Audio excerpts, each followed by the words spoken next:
Allahın işləyən adamdan xoşu gəlir.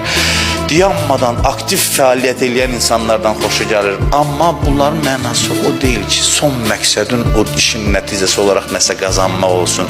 İş ona görə gözəldir ki, səni inkişaf elətdirir, Allaha yaxınlaşdırır, Allahın xoşu gəlir. Deyilən evdən çıxanda ki, mən sənin üçün gedirəm işə. Qalan şey təfərrüatdır. Xırda məsələdir. Gələr ruzi, gəlməz, çox gələr, az gələr. Onda görün necə yaranır münasibət dünya ilə.